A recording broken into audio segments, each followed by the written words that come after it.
بسم اللہ الرحمن الرحیم۔ اگلا صیغہ ہے مزین۔ یہ مصدر ہے، ناقص ہے، مزا یمزی سے ہے۔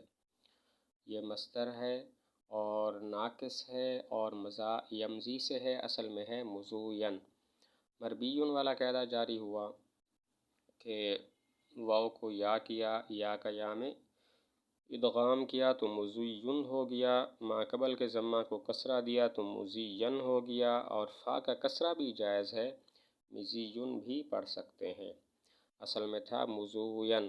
مرمیون والا قاعدہ جاری ہوا، مرمیون کی طرح تعلیل کی، واو کو یا کیا، یا کا یا میں ادغام کیا، مزین ہو گیا، مزین ہو گیا، اور ما قبل کے ضمہ کو کسرہ سے بدلا تو مزین ہو گیا، اور فا کا کسرہ بھی جائز ہے، مزین بھی پڑھ سکتے ہیں۔ آگے ہے عصیہم۔ عصیون جمع ہے عصا کی، اصل میں عصوون تھا۔ دلیون والا قاعدہ جاری ہوا کہ دونوں واؤں کو یا کیا، یا کا یا میں ادغام کیا، عصیون ہو گیا، ما قبل کے دونوں ضموں کو کسرہ کیا تو عصیون ہو گیا، اصل میں تھا عصوون۔ دلیون والا قاعدہ جاری ہوا، دونوں واؤں کو یا کیا، یا کا یا میں ادغام کیا، عصیون ہو گیا، ما قبل کے دونوں ضموں کو کسرہ سے بدلا تو عصیون ہو گیا۔ آگے ہے لنصفعن۔ یہ بروزن لنفعلن ہے، صیغہ جمع متکلم ہے، شروع میں لام تاکید لائے اور آخر میں نون خفیفہ لائے تو لنصفعن ہو گیا۔ یہ بروزن لنفعلن ہے، صیغہ جمع متکلم ہے، شروع میں لام تاکید ہے اور آخر میں نون خفیفہ ہے، تو اب یہ لنصفعن ہو گیا۔ اب سوال یہ ہے کہ اس صیغہ کے مشکل ہونے کی کیا وجہ ہے، تو جواب دیا کہ نون خفیفہ کو تنوین کے ساتھ مشاکلت حاصل ہے، تو اسی وجہ سے اس کو تنوین کی صورت میں لکھا اور صیغے میں اشکال پیدا ہو گیا۔ سوال یہ ہے کہ اس صیغہ میں کیا اشکال ہے، جواب دیا نون خفیفہ کو تنوین کے ساتھ مشاکلت حاصل ہے، اسی وجہ سے نون خفیفہ کو تنوین کی شکل اور صورت میں لکھا تو صیغے میں اشکال پیدا ہو گیا۔ آگے صیغہ ہے نبغی۔ یہ نبغی ہے، نرمی کی طرح۔ یا کو ایک قاعدہ کی وجہ سے حذف کر دیا، وہ قاعدہ یہ ہے کہ ناقص کے آخر میں وقف کی حالت میں حرف علت کو حذف کرنا جائز ہے، اسی وجہ سے یا کو حذف کر دیا تو نبغی ہو گیا۔ یہ نبغی ہے، نرمی کی طرح۔ یا کو حذف کر دیا ایک قاعدہ کی وجہ سے، وہ قاعدہ یہ ہے کہ ناقص کے آخر میں حالت وقف میں حرف علت کو حذف کرنا جائز ہوتا ہے، اسی وجہ سے یا کو حذف کر دیا تو نبغی ہو گیا۔ اور آگے ایک فائدہ بیان کیا کہ محققین علم صرف نے لکھا ہے کہ مطلقاً محاورہ عرب ہے، بغیر وقف کے اور بغیر جزم کے بھی حرف علت کو حذف کرتے ہیں، چنانچہ یدعو یرمی میں یدعو یرمی پڑھتے ہیں۔ محققین علم صرف کا محاورہ ہے، بغیر جزم کے اور بغیر وقف کے بھی حرف علت کو حذف کر دیتے ہیں، چنانچہ یدعو اور یرمی میں یدعو اور یرمی پڑھتے ہیں۔ اگلا صیغہ ہے غواشن۔ یہ غاشیتن کی جمع ہے، جوارن کے قاعدہ پر یہاں پہ عمل ہوا۔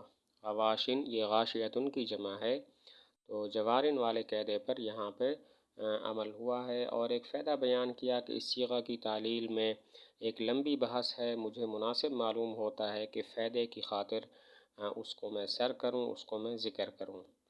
اس جیسے صیغوں کی تعلیل میں ایک لمبی بحث ہے، مجھے مناسب معلوم ہوتا ہے کہ فائدے کے لیے اس بحث کو میں ذکر کروں، چنانچہ فرماتے ہیں کہ غاشین، غواشن اور جوارن وغیرہ جیسے صیغوں کے اندر اعرابی حالتیں تین ہیں، رفع نصب جر، اور ویسے ان کی جو حالت ہے، صورتیں ہیں، وہ یہ ہیں کہ یا تو یہ مضاف ہوں گے یا معرف باللام ہوں گے، یا غیر مضاف اور غیر معرف باللام ہوں گے۔ ان کی اعرابی حالتیں تین ہیں، رفع نصب جر، اور ان کی صورتیں یہ ہیں کہ یا تو یہ معرف باللام ہوں گے یا مضاف ہوں گے یا غیر معرف باللام اور غیر مضاف ہوں گے۔ اگر یہ غیر معرف باللام اور غیر مضاف ہوں تو پھر ان پر تنوین آ جاتی ہے، ان پر تنوین آ جاتی ہے۔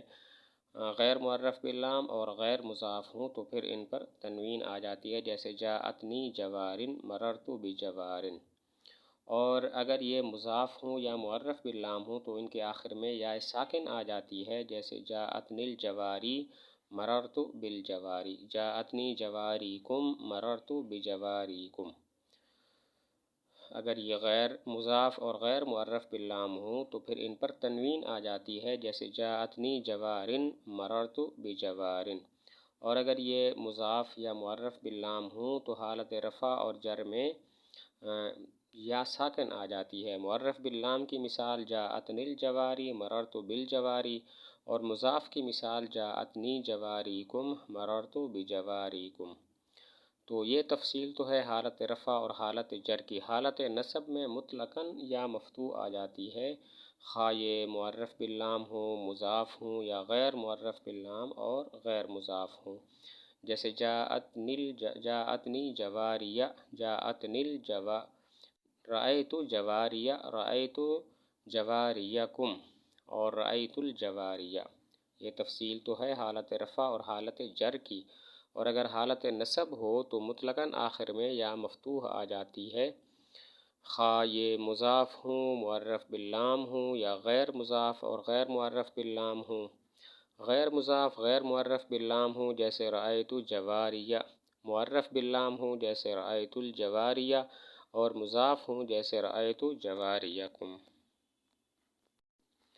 اب یہاں پر ایک سوال ہوتا ہے کہ جواریہ صیغہ منتہی الجموع ہے، جو کہ غیر منصرف کا ایک قوی سبب ہے، تو چاہیے کہ تنوین تو بالکل نہ آئے اور یا کبھی بھی حذف نہ ہو۔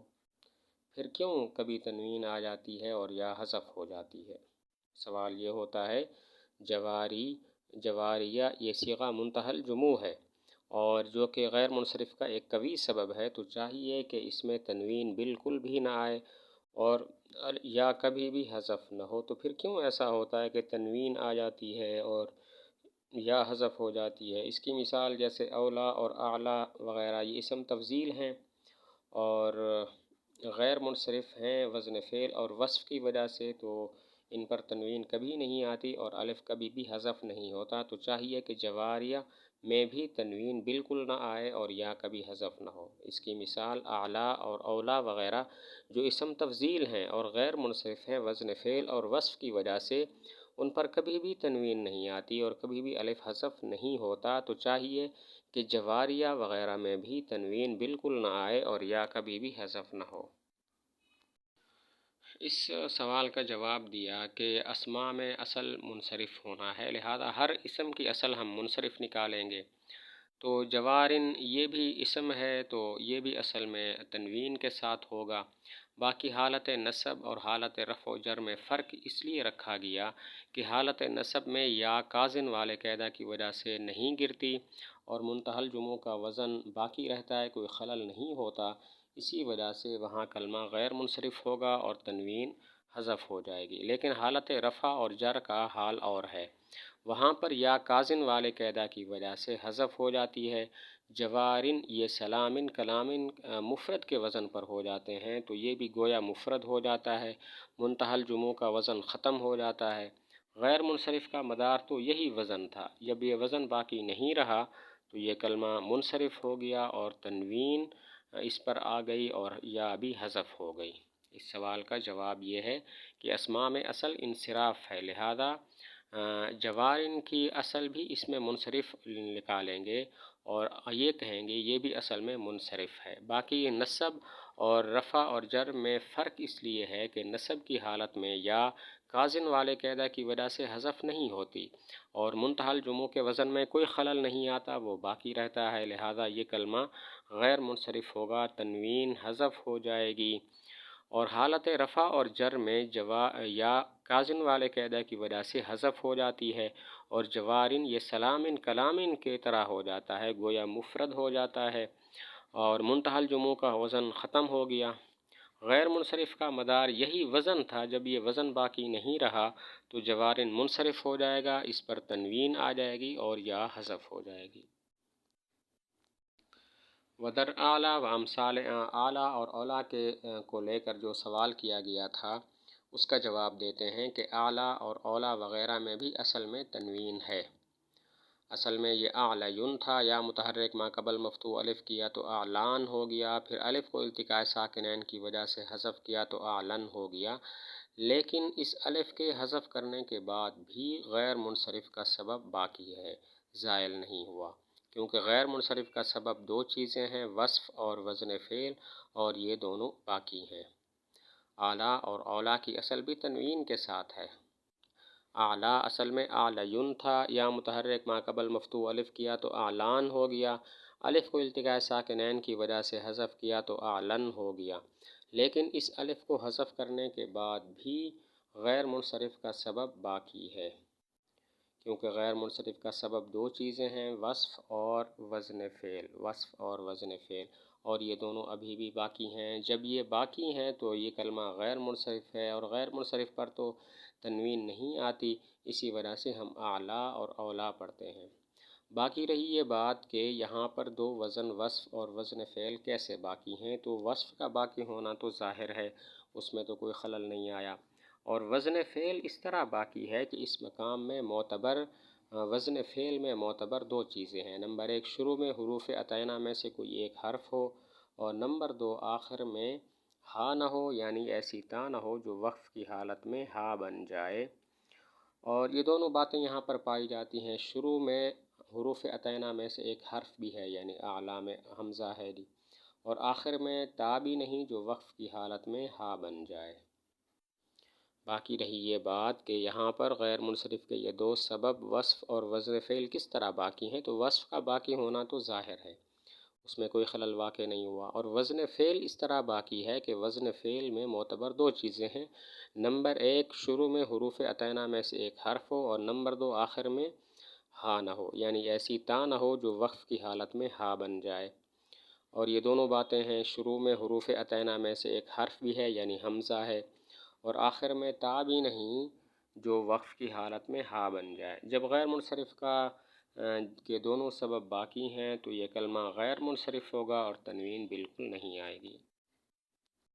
صاحب فصول اکبری یہاں سے اس اصل سوال کا دوسرا جواب دیتے ہیں کہ صاحب فصول اکبری نے اس اشکال سے جان چھڑانے کے لیے ایک اور راستہ اختیار کیا، چنانچہ انہوں نے جوارن کو کاظن کی مائیت سے ہی نکال دیا، اور ایک الگ قاعدہ بنایا ہے کہ ہر وہ جمع ناقص جو فواعل کے وزن سوری پر ہو، یعنی متحرک کے مقابلے میں متحرک اور ساکن کے مقابلے میں ساکن ہو، حالت رفع اور جر میں یا کو حذف کر دیتے ہیں اور تنوین آ جاتی ہے۔